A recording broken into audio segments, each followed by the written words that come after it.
Hey, it's Alex Radcliffe from Boardgame Co. And yes, I am fully aware that last week I said we're almost certainly not having a to-back or not to-back. We'll have something else, a top 10 Kickstarter, whatever. But between Kickstarter updates, between Kickstarter adjacent, board game adjacent, between the new campaigns that did show up, it looks like we are having a to-back or not to-back this week.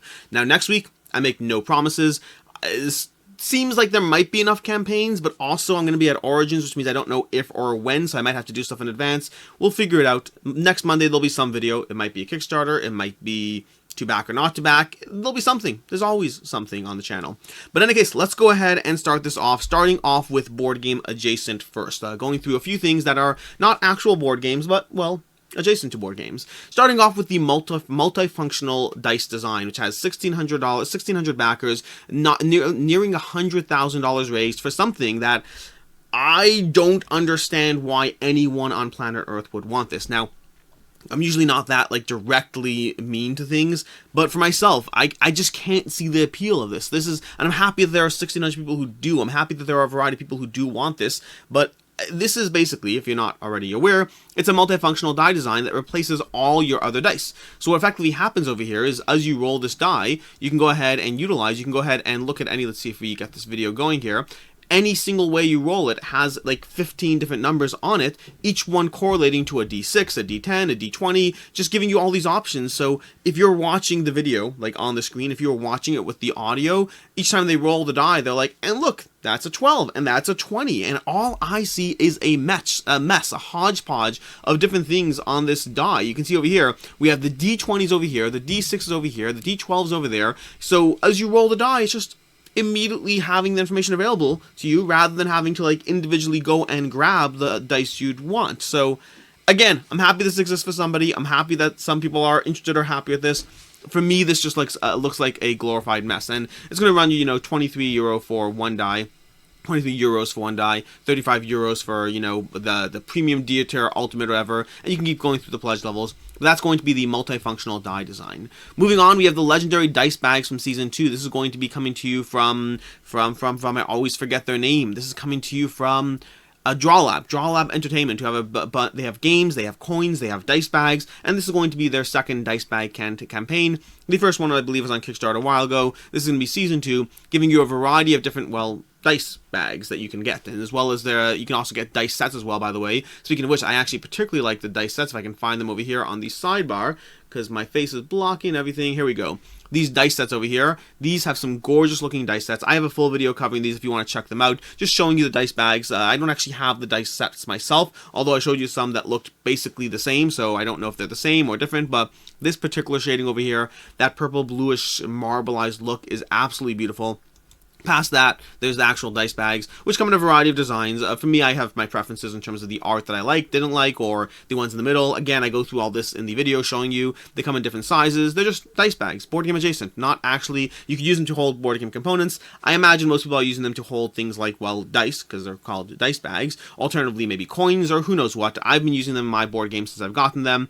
I use them for more premium things. More often than not, I use them for metal coins, although maybe dice somewhere? I don't know. Either way, that's going to be the Legendary Dice Bag Season 2 from Drawlab Entertainment. Next up, we have the Light in the Mist, a tarot puzzle tale. This is going to be an escape room tarot deck sort of adventure. It's a little bit of a hodgepodge of a few things going on together. They actually have a little handy-dandy, not a Venn diagram. I guess it's a Venn diagram. It just doesn't look like a typical Venn diagram. Showing you art, tarot deck, puzzle game, story, all combined into the Light in the Mist. Now, they have a few games under their belt. This company over here, the Post-Curious, they have a few things like this that they've done already. And this is another one in that vein, another story, puzzle-ish kind of thing that you can jump in on. It's not a typical board game situation, but they tend to be fairly popular. This one's already doing, what are we at already? We're already at $78,000, 1,700 backers already on, and this just launched a few days ago. So that's going to be a solid job from Post Curious, bringing you the Light in the Mist. And from there we move on to cancellations and not funding. And to begin with, we have a cancellation of Colab. Colab from Portal Dragon Games, I believe, from Portal Dragon, they brought Colab to Kickstarter. Unfortunately, between the price point or I think primarily price point, but it could be other things, it didn't launch quite as fast as they had hoped. Meaning it looked like it probably would fund, but in general, whenever you have a campaign that's looking at that finish line, but may or may not hit it at different points, is always the question of, do we let it kind of stumble slowly across the finish line, or do we alternatively, take a look, relaunch the thing, have a better, degree of hype or energy, or just see what people are complaining about and try to address those as well. Overall, Colab is going to be a game that, well, I already have a review of it, no point overly going to it right now, but I assume it'll be coming back to Kickstarter. I'd be very surprised if it didn't. There's a solid game here, and I think it just needs to find that price point, that target demographic, the advertising, whatever it is they need to do to have it a slightly more aggressively cross that finish line. But that's going to be Colab from Portal Dragon Games. Then we have Pergamon 2nd Edition, Armonia, and Sagani. 2 amazing games, and one that I never really heard of, although I should probably give caveats to all of those statements. So this is going to be another trilogy from Eagle Gryphon Games. They tend to alternate. Eagle Gryphon Games is one of the most fascinating companies on Kickstarter. They tend to alternate between having these gigantic, amazing Vital Lacerda campaigns that do $500,000, $1 million because everyone wants the next Eagle Gryphon, the next Vital Lacerda game. And then their other Kickstarters are usually like these hybrids of like, here's 2 or 3 games that we'll throw on Kickstarter, and they don't really have anything to do with each other, but we'll just put them as a package deal, and sometimes they have a little to do with each other. Like even today, Armonia and Sagani are related, but again, it's an interesting model. Blockbuster mega campaigns, and here's a package deal of a few things, go ahead and buy it if you want. Either way, this is going to fall into the latter category. It's a package deal. Now, I'll admit, I'm very surprised this is not funding. At $13,000, 299 backers for a game like Pergamon in the mix, and it could just be people don't know Pergamon anymore. It's always interesting. I've been gaming since 2012, which means when I entered gaming, Pergamon was a sought-after out-of-print game. It could be by now it's moved from out-of-print to out of sight, out of mind. It could well be. I don't really know. But Pergamon, either way, from Stefan Dorr, is going to be a game of collecting various artifacts and exhibiting them as you move down into a cave and try to gather them. A very fascinating, well-done puzzle that's been out of print for a while, and I'm happy to see it coming back to print, although I'm surprised that it's not coming back with that kind of larger adoption. This is a game that has consistently gone for 50, 60, even more on the used market because it's an out-of-print game that people want, although maybe I don't know if people don't know about Pergamon or people don't know about the campaign. It could be either of those, or it could be both, honestly.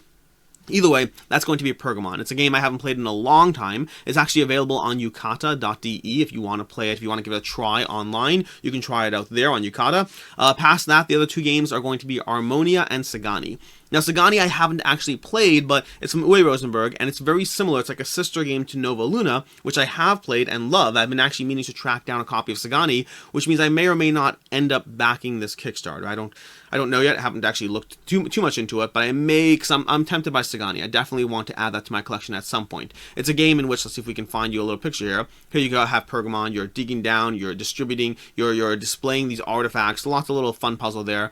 In terms of Sagani, in Sagani, we have, that's some Armonia. I have Agemonia on the brain. We have Sagani over here. Sagani is going to have these tiles over here, and you can see each tile kind of points to different arrows of what type of tile color it wants to see in these spaces touching it. So as you place down tiles, you're orienting them in a way that they're trying to fulfill each other. Now, if you've played Nova Luna, that's going to feel very familiar to you. I don't know if I need both in my collection, but whenever I see similar gameplay that I like, then I do try to hunt down the other one to see if I want either one, both, or which one's going to be the better game for me, and that's going to be Sagani. Now, Agemonia is going to be the 3rd game, and the one that I know, Armonia, is going to be the one that I know the least about. It seems to be taking aspects of Sagani and putting it into a bit of a rolling dice kind of game. I don't know the full gameplay. I'm intrigued. The dice look very boring, plain white dice. I wish there was some sort of extra element as you slot those dice in, but either way, I'm intrigued by Armonia just because it's saying, it's from Uwe Rosenberg again. Curious how it actually plays, but for me, Sagani and Pergamon are going to be the 2 main highlights of this campaign. And then moving on, we have Agemonia. Oh, and then in terms of cost, I'll go over the price. I usually don't go over does it hold its value or not in games that aren't funding yet. But overall, in terms of price point, you have $23 for Armonia, we have $32 for Sagani, and then we have $34 for Pergamon, which is a great price if you've been seeking out that game at all. And then past that, we have various bundles, $53 for Armonia and Sagani, and then $85 for all 3 of those games. Those are going to be the options on the table, plus, of course, shipping at various pledge levels. Moving on to Armonia. That one I did intentionally. This is Agemonia. Agemonia, this is going to be going through not necessarily updates. Some of them will have updates, but there's a bunch of campaigns that are very much on my radar that are going to be closing before I do any more Kickstarter coverage, and so I want to talk about them briefly here.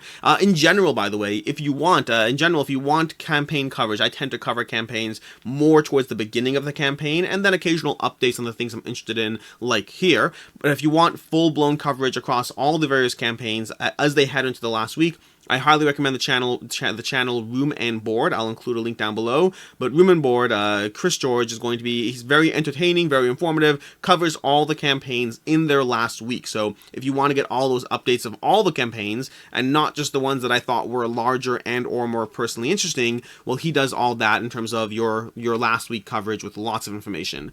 Past that, going into Agemonia. Agemonia is going to be, well, it's the last day, basically, by the time you watch this, a day and a half left.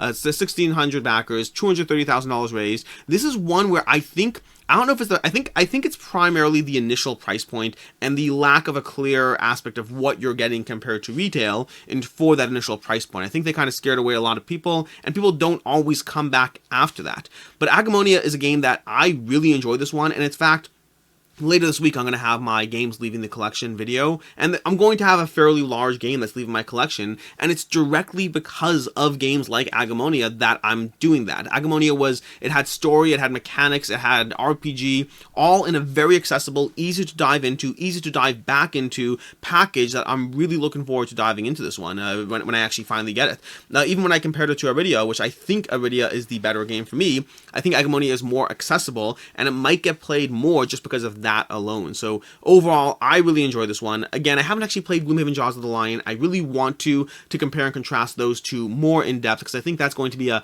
fairly big comparison point, and a cheaper one at that.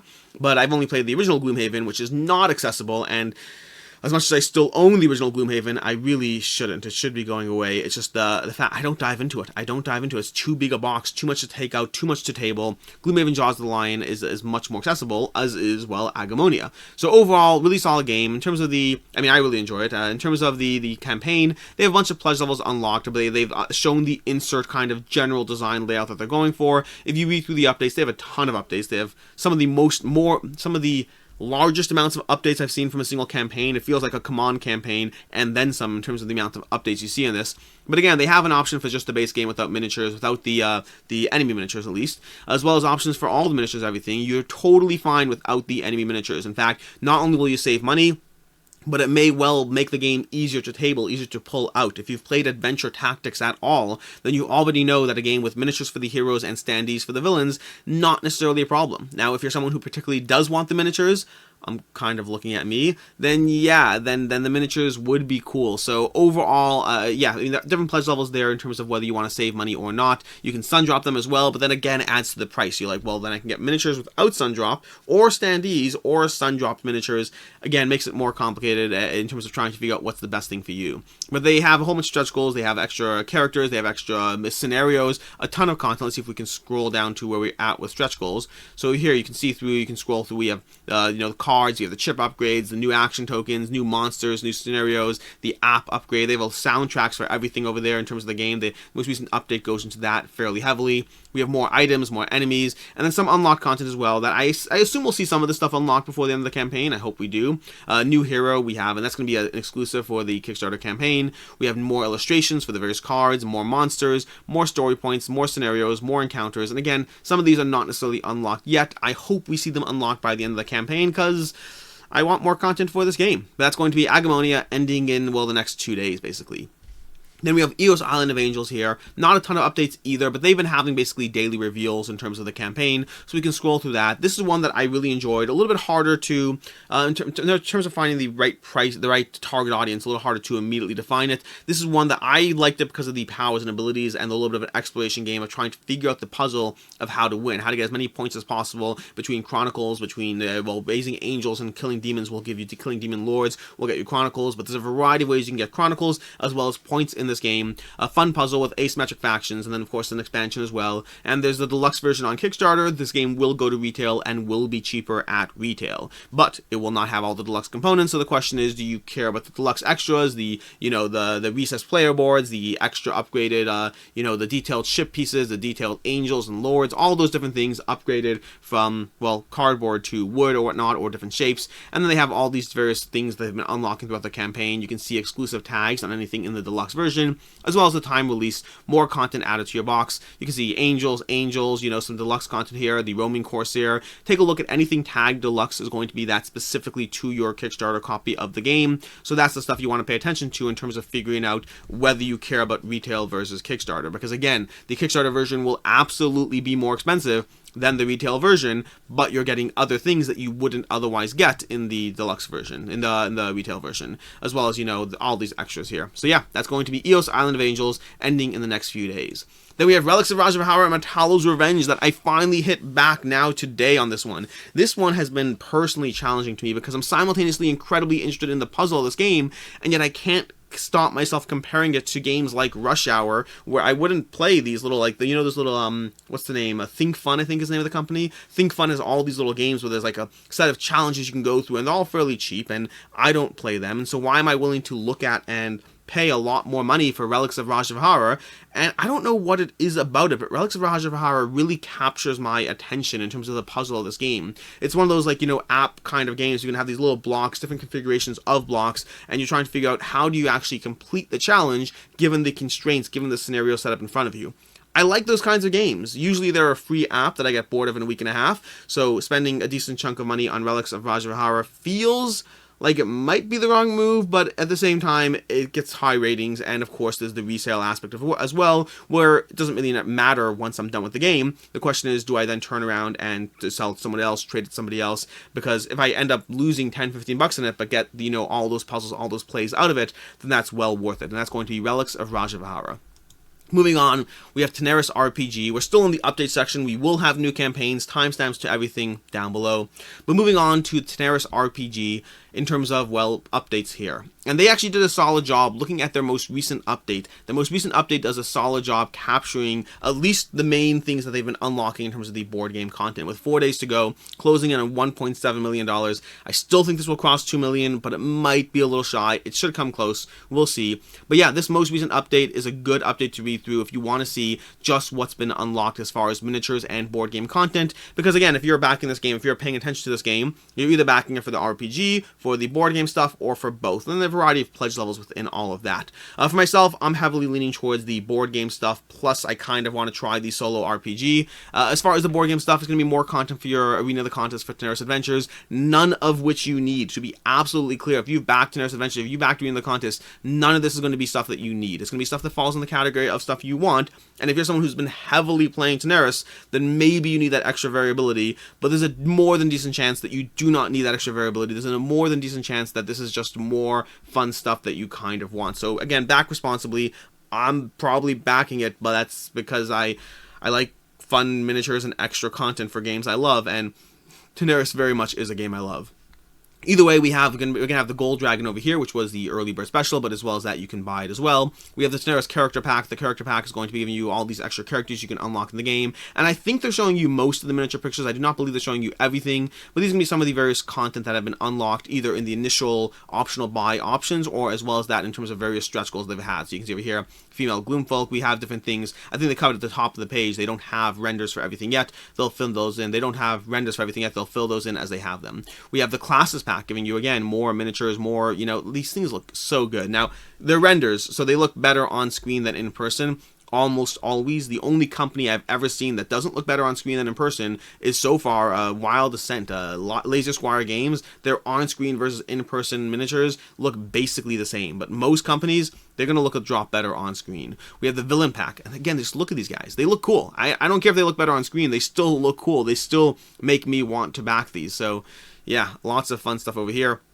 Then we have the most recent one. You can see the differences in the render stylings over here, just the way they're being presented. But that spider does look cool. The Ghost Lord looks cool. The Skeleton Lord looks cool. It all looks cool. We have the Penumbral pack with the miniatures over here. The Penumbral Dragon, that's going to be another large one that you can get painted and added to your dragon collection. In case you didn't, you know, think that 5-6 painted dragons were enough for you. We have the Fear Villain Monster. We have the Pain Villain Monster. The Anger. We have the Envy. All the basically the 5 deadly sins. Greed. Tons of stuff there. The scenario pack, and again, this is not showing you everything. This is showing you a lot of the stuff you'll be getting if you're going for the various board game content and extras. We have the mystical pack. Oh my gosh, this just doesn't stop. It doesn't stop. This is a single update, really trying to ram in that, you know, that hook and get anyone who's on the fence. And I'm certainly not helping you by showing you all the stuff. and then just showing you more of a general update of where we are with various stretch goals, various unlocks. And again, that's not with everything rendered out yet. That's a lot of stuff, but we still have a lot of things that are still just these little empty spots that will be unlocked. So a lot of content in terms of your Tanares to pledge, and then apparently they did a shout out to Master of the Universe, which seems like a good point to jump into Master of the Universe. Before we do, just a quick summary of Tanares. Same thing I said in the past, which is if you want the Tanares content, it will hold its value. I'm not worried about that. Whether or not you need it personally is a different conversation. My assumption is you don't, but also my assumption is that, like me, you might want to get it even if you don't need it. Not a fun conversation. But either way, moving on to Master of the Universe. And Master of the Universe has, I'm probably, not for sure, I don't know for sure yet, depends what else is unlocked in the next 4 or 5 days, but I will probably be doing a video this coming Thursday covering everything up to date on the campaign, which usually means that I'll put my video out Thursday morning, and then Thursday, at, I don't know, 10 o'clock a.m. or right after my video, they'll have like an update of, hey, last optional buy or all-in will be announced. But we'll see how that goes. Overall, where I am with this one, so Master of the Universe, I'm going to do quick, short highlights on this one. I'll do more in-depth on all the stretch goals, all the unlocks, if or when I do that final wrap-up video. Currently, that 1.3 million, 5,820 backers, which again seems small for a Command campaign, but when you factor in the fact that the other million of this came to the Arkan campaign, the GameFound campaign, because of the split licensing, where not everyone can back the game, that does mean we are going to see fewer stuff in terms of, well, backers, in terms of the absolute numbers. That said, I still would have thought it would be higher. I would have thought that this would cross 2 million, even with the subdivided market, and it might still cross 2 million, but I'm guessing closer to 1.7, 1.6 at this point, although Command campaigns do tend to have a final run-up that's very solid. They know how to give that optional buy, that all-in, and this game needs an all-in pledge. It is expensive as far as where they're at so far. So let's talk about the various optional buys. Again, I'll do a full roundup of everything if I do a full video this coming Thursday. But for right now, we have the Battlefield playmat over here. For $35, you get the playmat option, which is a two-sided playmat, which gives you the front side and then the Castle Grayskull. Now, I don't know enough about the components in the Castle Grayskull. I think you still need the various components. I mean, miniatures, you can proxy the various siege equipment easily enough, but you'll probably need cards. But someone who's really desperate can buy the playmat and possibly use that as enough of a base combined with printing out some cards to basically homebrew your own Castle Grayskull expansion. Not like you're saving a ton of money, just worth mentioning in case you're anyways interested in the playmat. But yeah, two-sided playmat giving you an option for the front, the Castle Grayskull, and the non-Castle Grayskull side of things. That's going to be option 1 in terms of ways to spend far more money on Master of the Universe. Next up, we have a few, and when I say a few, I mean like 3 different sets full of extra upgraded tokens. Think back to Hate. If you recall Hate from Command, when they did their scenario packs, they had huts, they had trees, and then they had the actual 3D plateaus. And Command's like, let's do that again. So we have $15 is going to get you the 3D plateaus and it shows you some pictures of how they look on the board. Adds more depth to your board. You can even layer on the actual scenario tiles themselves in case you want both the depth and the visual design. You can get both by just putting the other tiles on top of this. At least I assume you can. Now that I'm thinking about it, you might not be able to, because if the tile tops are a little narrower than the tile bottoms, they may not fit on cleanly. So factor that into your decisions of what you want to get there. I don't know how that actually plays out now that I think about it.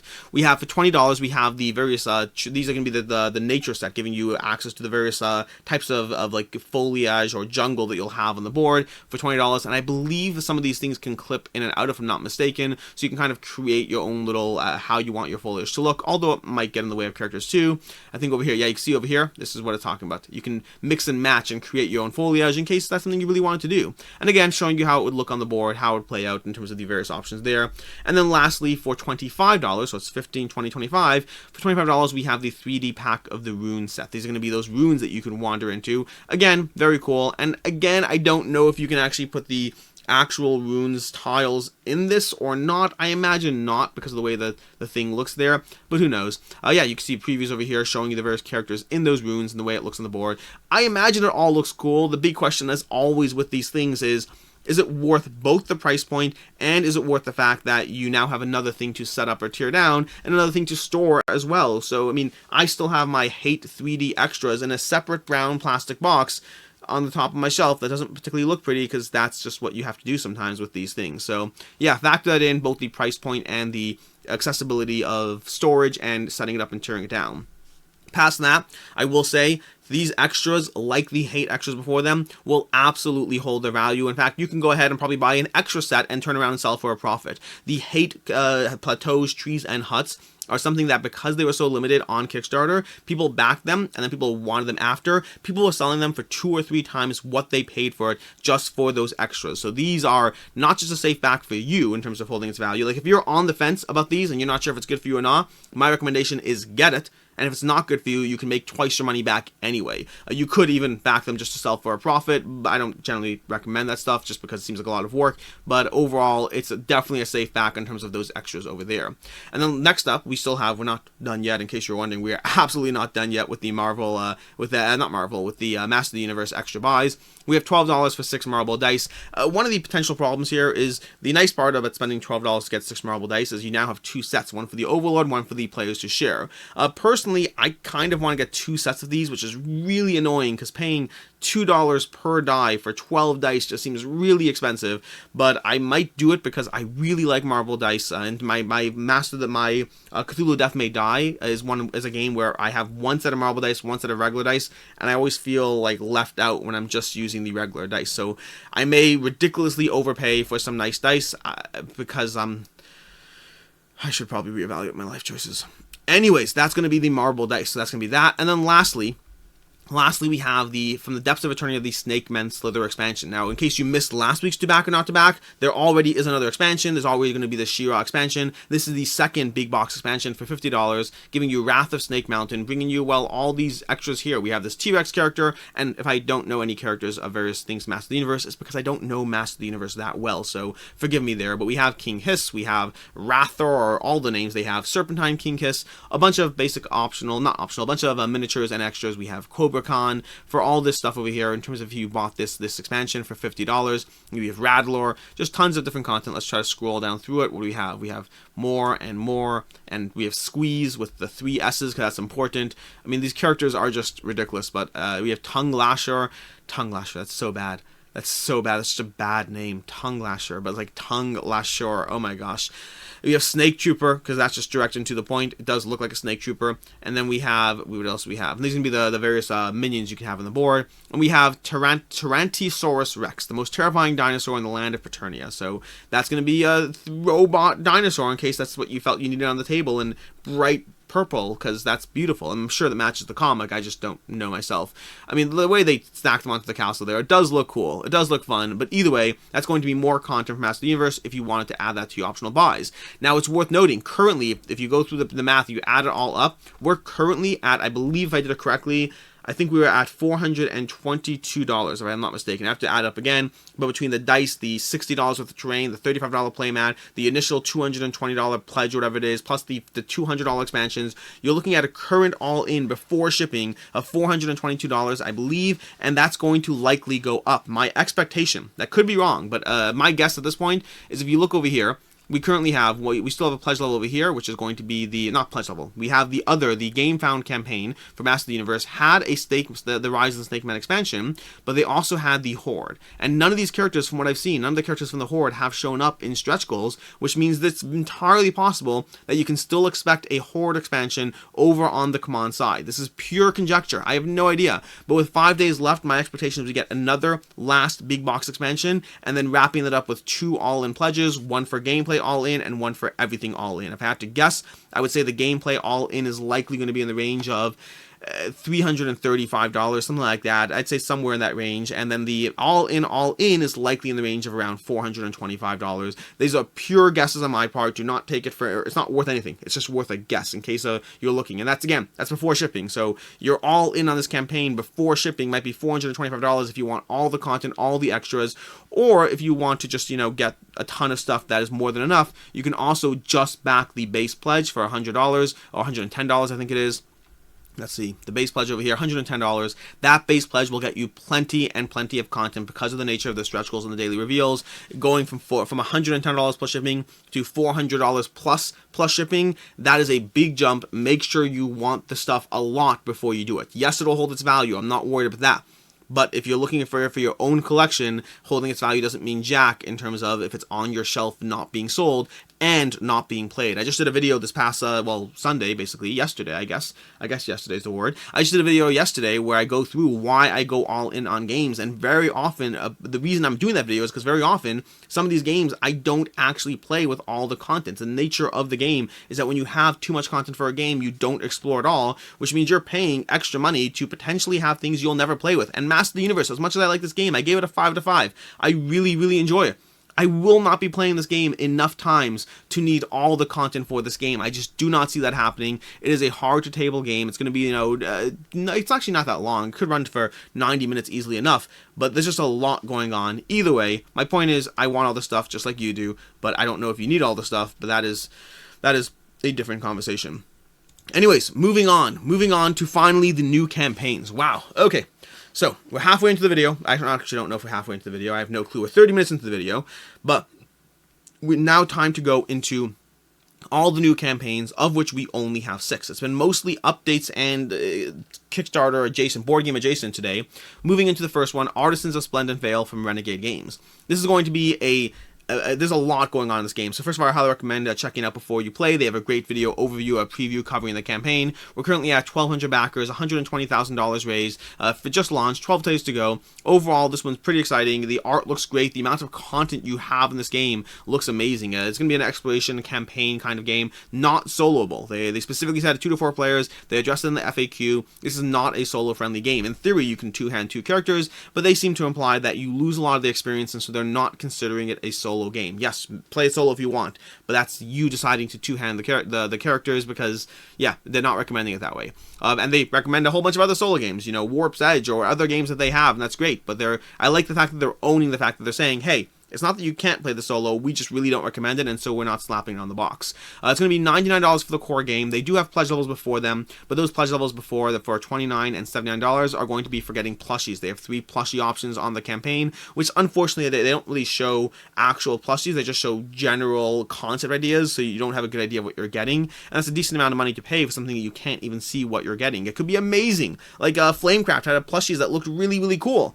But plushies can vary in terms of how good they actually look once you have them produced. So we'll see over there. And then for $99, you get the core game, and $114, you get the recharge pack as well. So an extra $14 gets you the recharge pack to restart the adventure and or to just be able to pack up and sell or trade this game to somebody else because you have a recharge pack for the handful of content that you modified or adjusted as you played through the game.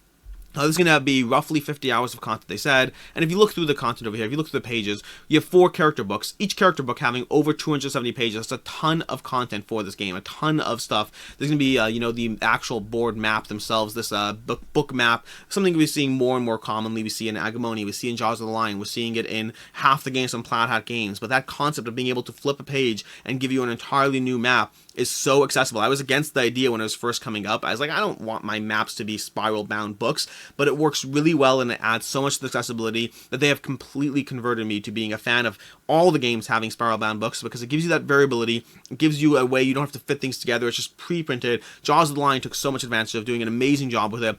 Overall, I really like the concept now. And again, tons of content for this game, this explorative, journey story-based game. But over here, what else do we have over here? This is a big point to mention. This is going to be a Renegade exclusive, which means this game is available on Kickstarter. It's available in the Pledge Manager for a more expensive price. So the Pledge Manager is going to be more expensive, and it's available directly from the website and or conventions for a more expensive price. They are saying this will not hit typical retail. So this is not going to hit typical retail distribution. So if you want this game, it's basically now or the secondhand market. Those are your options. Your best options are now or hoping it's cheaper on the secondhand market.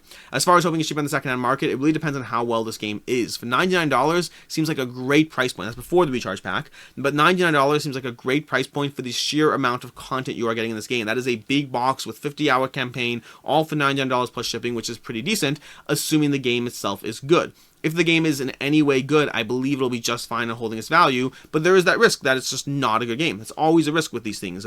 We had a bunch of previewers, but no strong opinions. There was a lot of preview content, not a lot of actual opinion-based content as far as how the game is. So overall, It's one that I think it's fine. I think it looks good. I think it'll hold its value, but it still does fall into that risk category. The exclusivity from Renegade, making it more expensive elsewhere, combined with what you're getting in the campaign, combined with getting it earlier, combined with all that stuff, it does make it so that I think this one is safe, but certainly not a guarantee as far as being safe. Just I think this one is safe.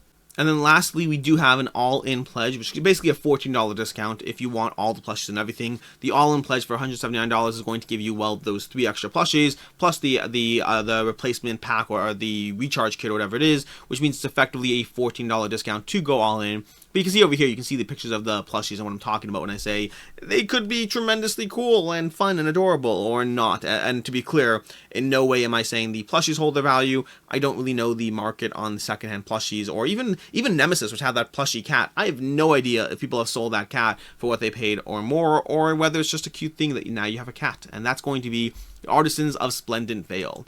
Moving on, we have Eastern Empires. Eastern Empires, $100,000 raised, 650 backers. I think this is the first time 999 Games has been on Kickstarter. Let me see if that's correct. Yeah, first created by 999 Games. They have a bunch of games under their belt. This is their first time tackling Kickstarter. Eastern Empires is going to be the, well, follow-up or adjacent game to Western Empires. They're the company who originally made Mega Civ, I believe it was, and that's basically a game that is long. I mean, Eastern Empires is a game that's going to be coming in between 3 and 7 hours, according to Boardgame Geek. That's because you're playing with like 10 people. I think it goes up to, it might be you have to combine, I have to double check, but basically you can for sure combine this with Western Empires, I know that, but it's going to be a game that accommodates a wide amount of players and can be expanded to being a very long, very expansive, very intricate, but potentially very rewarding game. Megasiv in general is a genre of a game that it's well rated, well loved, but also hard to table. This is like Twilight Imperium and then some, which is saying something. So lots of content there in terms of just diving into it. If you are interested in a 5 to 7 hour long, or technically 3 to 7 hour long Civ game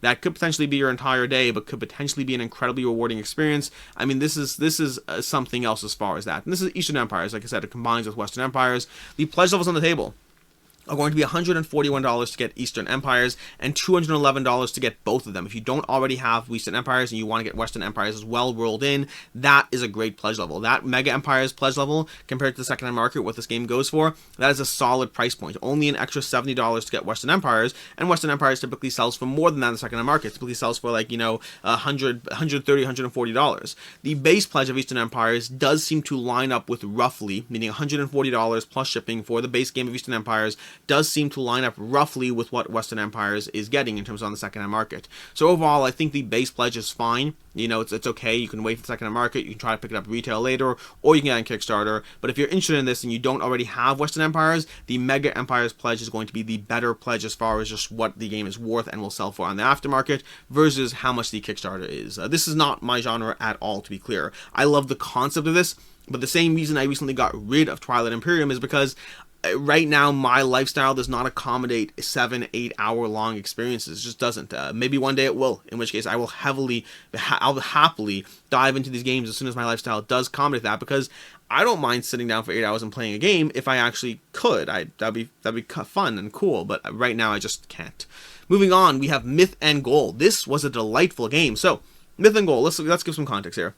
Myth and Gold is going to be coming to you from Blacklist Games, Blacklist Miniatures. I mean, it's Blacklist Games still, I think. Yeah, they're still Blacklist Games. They just have two divisions. They have Blacklist Games, Blacklist Miniatures, which is really where they've done the fantasy line. I'm getting sidetracked. Either way, Myth and Gold is going to be their newest game. They have Brook City. They have Street Masters. They have the superhero game, who can't recall. They have Ultra Quest, which I really need to play. They have a lot of games under their belt, but overall, Myth and Gold is going to be their newest campaign, and one that I'm backing because this game looks fun. I mean, not looks fun. This game is fun because I've played this game. So, short version, $130,000, 1,200 backers. I'm surprised it's not doing better, but also not surprised at the same time. Sports themes games do tend to have a slightly smaller audience. This is going to be from the same designer of Blitz Bowl, of Blood Bowl, so it's definitely coming with that lineage to the table. The question people are going to be asking is, what's that game doing? What's this one doing differently? And I can't answer that at all because I haven't played the others. I have played this one. I have played Myth and Gold, and I can tell you that I liked it enough that I think it's accessible enough that I want to dive into this genres one. So first of all, just looking at Board Game Geek alone, the game length of Myth and Goal seems to be the shortest of the genre. Now, Myth and Goal can be played, and I highly recommend, by the way, I highly recommend watching this video, their video on the campaign page. It's 4 minutes long, but it gives you a lot of information, both about how the game plays, different play genres, general, showing you pictures of the miniatures, a lot of content in that 4-minute long video. But in short, first of all, Myth and Goal is going to be a shorter game, coming in at roughly half the playtime compared to a game of Blood Bowl or something like that. But you could play Myth and Goal in more of a campaign and level up your characters and your teams as you go through it. That is an option too, but you could play it single shot, which is, I imagine, the way I'd most of the time end up playing it, because just the reality of the way I play campaign games, and I have too many already. Past that, I think something that Myth and Goal is doing differently than other games in the genre, and I could be wrong with this, but I think it's something new that they're doing, which is the way you exhaust your characters. And I can tell you, whether it's new or not, I really like the system. You see, every single turn, you're going to have actions you can assign to different characters, to roll, to run, to pass, to shoot, to do all these different things in the game. But then the problem is, every time you assign actions to a character, you're slowly exhausting that character. And the character's unexhausted a little bit each round, but only a little bit each round. Which means you have this interesting state where if you push a character too hard, which you can do, then you can take multiple actions with that character in a row, which can be very, very powerful and very, very helpful. But also it means that next round they might not be able to do anything, or they might be able to do one action, or you might push them to exhaustion as well. So you have this kind of push your luck aspect of how you use your team, how you utilize your characters, and how you match up and pair everyone up in this game. Really seems well done. I keep saying seems well done. I've played this game. I like this game. I keep saying seems. So I've played this game, to be very clear. I played it on Tabletop Simulator. They don't have any physical prototypes, which is why, in terms of content creation around the game, you've probably seen less than you might usually expect, because they don't have physical prototypes for this game. They have a few people who have played on TTS. Quack Club has some coverage. I believe some other channels have some coverage. I don't film TTS games except very rarely. I think I did it for like Monster World, but Monster Hunter. But for the most part, I don't film TTS coverage. And this time as well, I didn't film it. I played it. I enjoyed it. I'm looking forward to it. And overall, let's talk about pledge levels. Probably should do that too. Pledge levels are going to be 2 primary pledge levels. The first is going to be the $50 rookie pledge, which gives you the base game in a standee version, which should be more than enough to dive into the game if you're looking for something that'll give you most of the experience on a budget. If you also want the miniatures, then the $109 Myth and Goal pledge is what you're going to want to get. That's going to come with 64 miniatures plus stretch goals, of which we already have like 6 or 7 or whatever it is. So you're already looking at, what is it? What did I say? I said 64. So you're already looking at over 70 miniatures, and that likely will be closer to 100 miniatures by the time this campaign is done, although it does depend on how well the stretch goals do. So it's somewhere between 70 and 100 miniatures is likely what you're looking at, but that's still a pretty big range.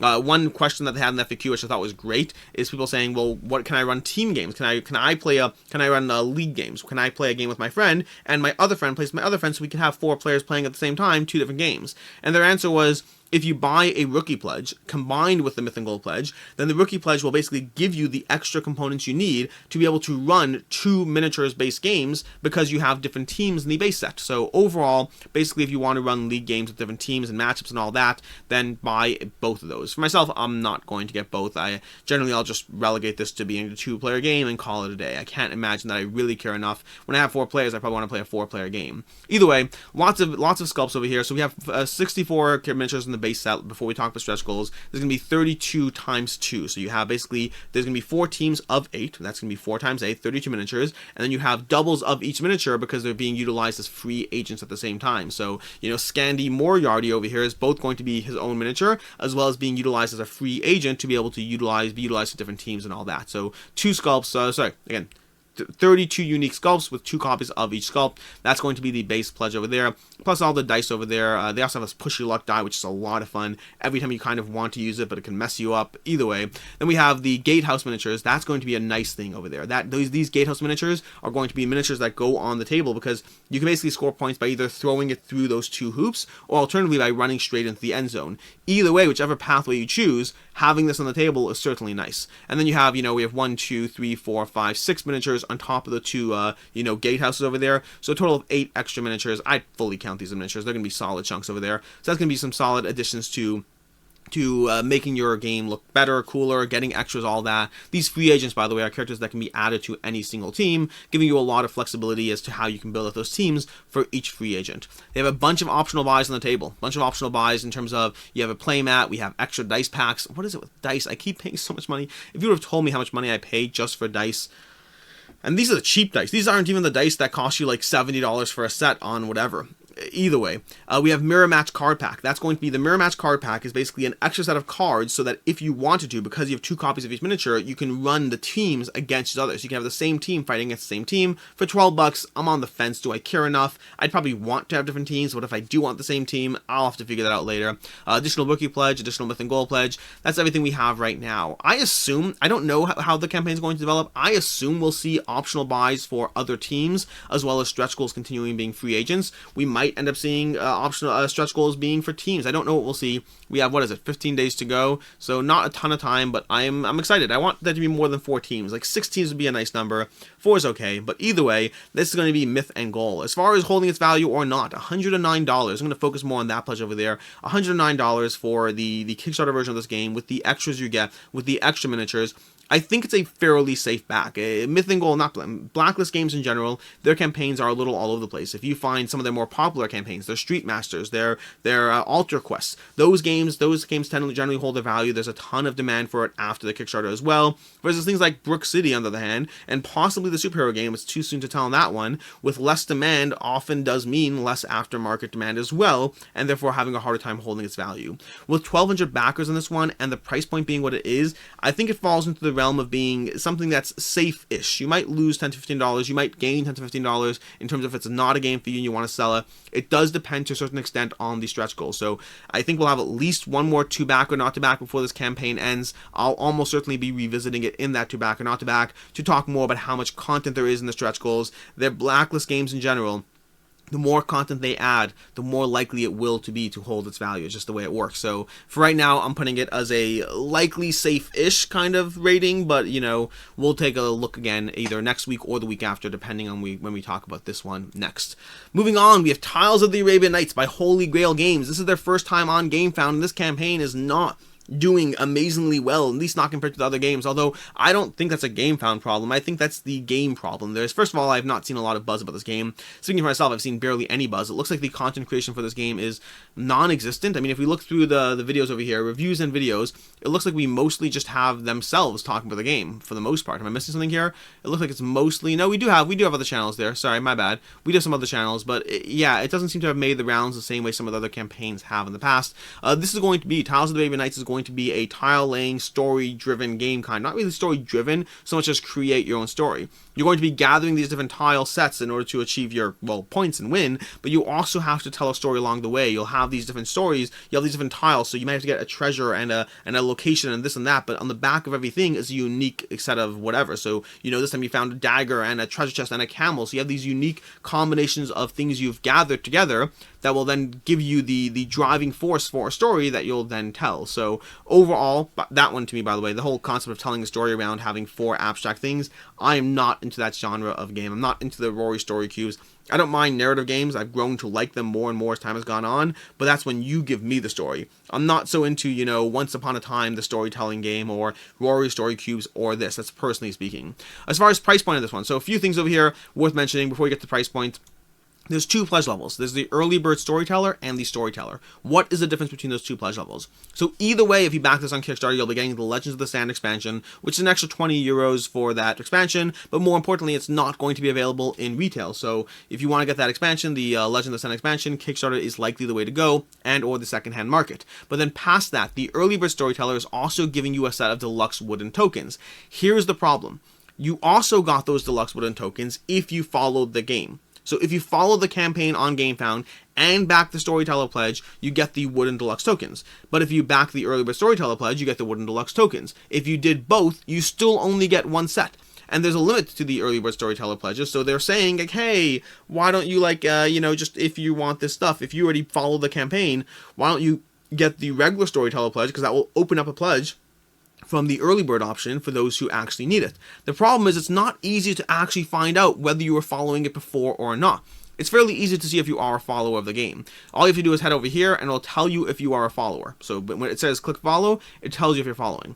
The problem is, in order to find out whether you were following it beforehand or not, you effectively have to switch your pledge to the Storyteller Pledge, and then check your cart. And if your cart still has the wooden token set, then that means you are following the campaign. The problem is, people can either do that, or they can just say, I'm not sure, better safe than sorry, and back the early bird storyteller. So a little bit of a mess there in terms of and this is a GameFound issue, I think. I think GameFound really needs to fix, because I've seen this question pop up in every single campaign that has people who are following the campaign. They're always asking, well, how do I know if I was following it before or not? So memory is always a factor. You can say, hey, I followed it, but then myself included, I'm neurotic about, but did I really? Maybe I clicked follow, maybe I clicked unfollow. I don't know if I was following it or not. How do I know if I'm getting that thingy? I'll pay the $10. At this point, I don't even care. I just want the extra thingy, but I don't even know. GameFound needs to, and I'm sure they're working on it, but they need to figure out a way of showing people you were following this and you are getting that bonus that doesn't involve backing and checking your cart or whatever it is. It's something that they need to work on. Either way, that's a bit of a tangent. My point is, if you are following and early bird, that's the kind of description going on there. As far as will it hold its value, will it's not, I think this is going to fall in line with many other Holy Grail games, possibly doing a little bit worse even, because of the fact that there's just not a lot of demand for this game, at least not yet. We currently have, 550 backers, which is pretty decent. It's not bad at all, but it's also not great. So I think this one is fine, but the price point, once you factor in the €15 plus the €39 early bird pledge over there, you're basically looking at around $70 to get the game. $70 to get the game plus expansion, which is a decent amount, and I think it's going to have a hard time making that money back if it's a game that's not for you. I would expect a $20 loss, $25 loss in this one. I think you'll probably turn around and sell $55 or $50 after the fact, depending on who, when, what, where. I think this will do fine, don't get me wrong. But as far as if you want exclusive stuff, your options the secondhand market or the GameFound, because of the fact that they have that expansion, the Legends of the Sand expansion, that will not be available in retail. That does mean if your focus is just what extra things am I getting, you are getting extras in the GameFound. If you focus on will it hold its value, the secondhand market, should I just get it, should I sell it, is it for me, not for me, I think this is one that you should expect to take a small hit on. Moving on, second last on this list, we have Quests and Cannons, The Risen Islands. Quests and Cannons, The Risen Islands, 547 backers, $41,000. This is going to be by Eric and Shannon Geller from Short Hop Games. And this is a game that they created because the way they put it on the page, they do a solid job talking about the story, the background. This is a game that they created this game because they found that many lighter games, many, more mass market games were less fun or less interesting or less strategic than what Eric was looking for. And then some of the heavier games out there were more intense than what Shannon was looking for. And they wanted more things that fall into a nice solid mid-weight range, strategy and yet accessibility.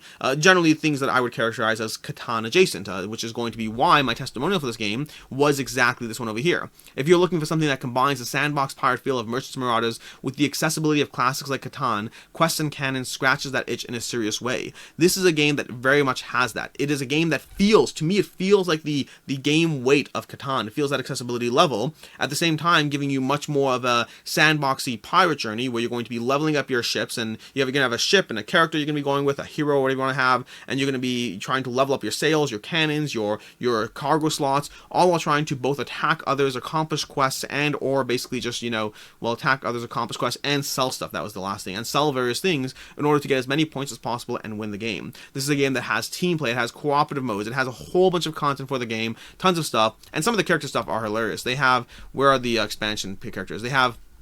Here are the various factions they have. Choose your champions. You can have the Dwennies, which are dwarfen bunnies. So those are the Dwennies. We have the Delves, which are duck elves. And we have the Porks, which are pig orcs. And then my personal favorite is we have the Goblins. And at first I was disappointed with that one because I was like, the Goblins, that's basically just goblins. It's not a fun combination of things until I saw what the Goblins are.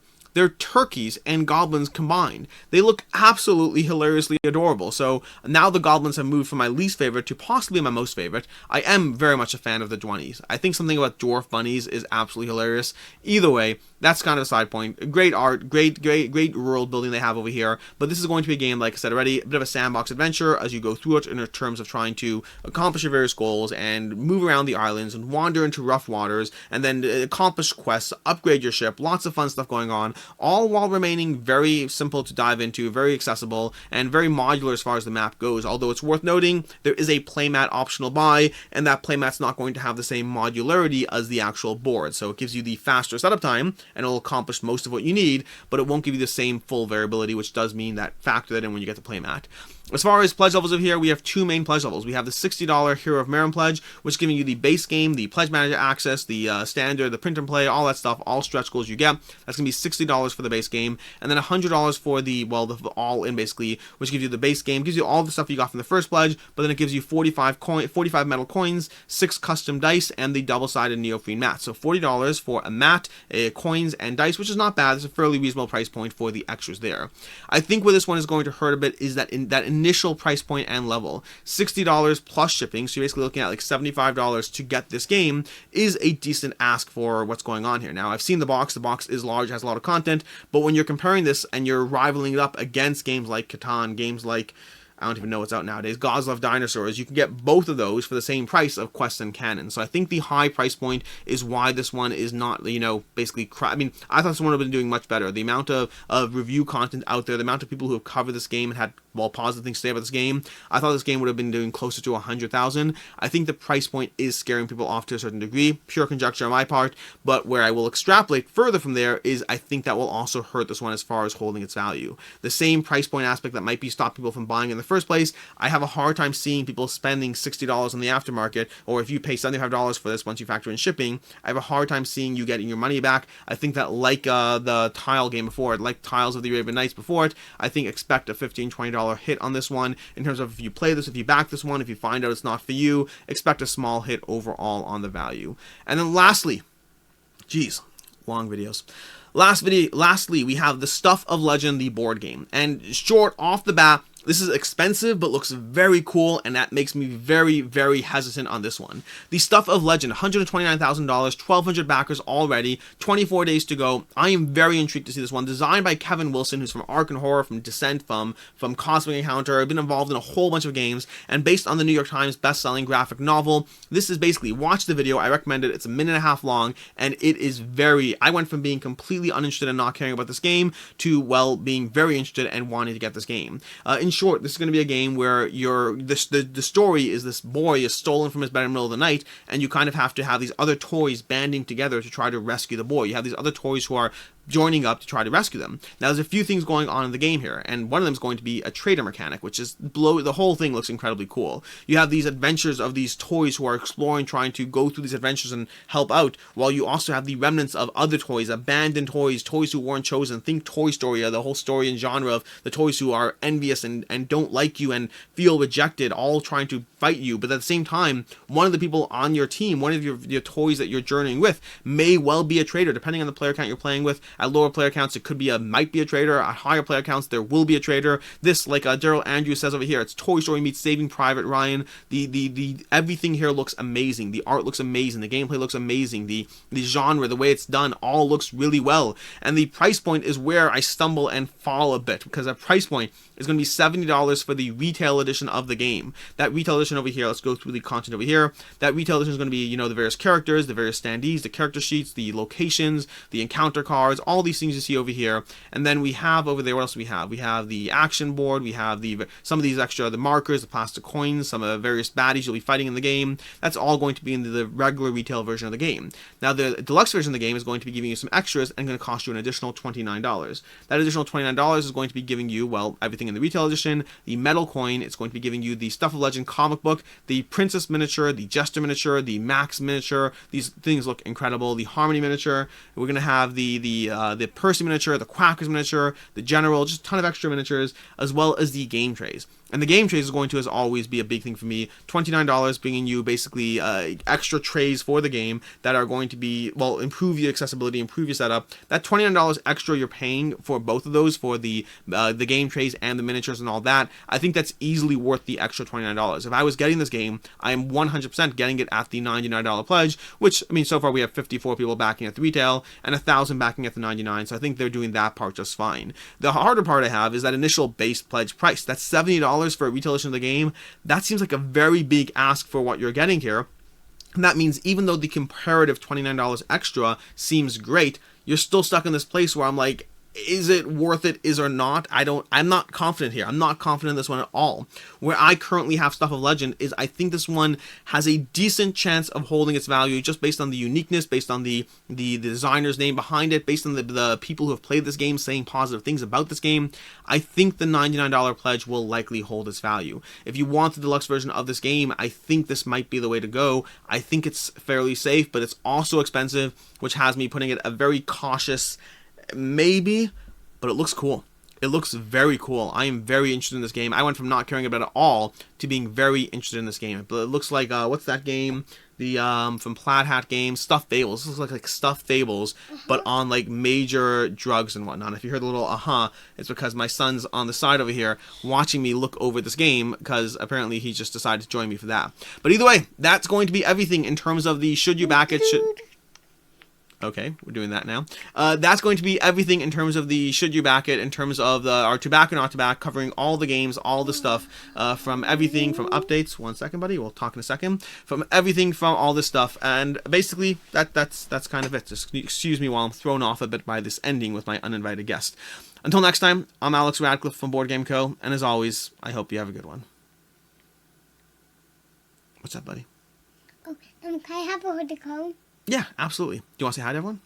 Hi. Yeah, let's put you full screen. There we go. Here, say hi. Come here. Hi. Hi. Do you want this game? Should we get this game?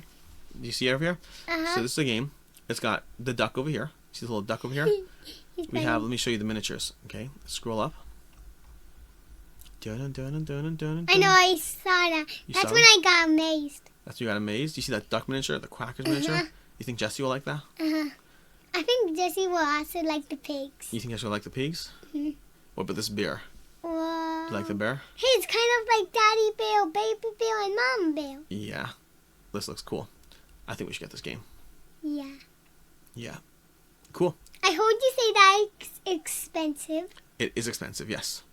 It's $99 for all that stuff. Wait, is this the one that's breakable or not? Well, anything I get with a prototype is breakable. No, like, is it prototype or not? This is not a prototype. If we get it, it won't be a prototype. You want it? Cool. All right, you can go have your cone. Anyways, that is that. Cool. So, different kind of behind the scenes today.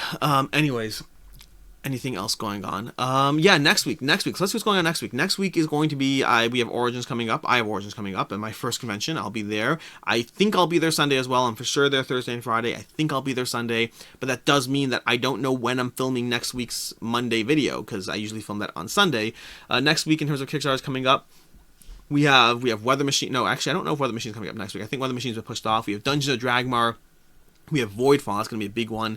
We have Beast, oh my gosh, Beast is so good. We have Drop Drive, we have City of the Great Machine, we have Lost Empires. I think we have Keep the Heroes Out, Paleo Vet, those things, they might have had their dates changed, I don't know. But we do have 5 or 6 campaigns launching next week, so there's a decent chance that there'll be enough content to do a video, but I may end up pushing it off for the week after and doing a middle video instead, just because those I can actually film in advance. Either way, I'm going to call this a wrap. We've gone on long enough. Until next time, I'm Alex Radcliffe. Oh, and if you're a Patreon, we will, of course, have the Unfair and Unbalanced over on Patreon, so make sure to check that out. That goes up every Monday, hand-to-hand with the to-back or not-to-backs. Until next time, I'm Alex Radcliffe from Boardgame Co., and have a good one.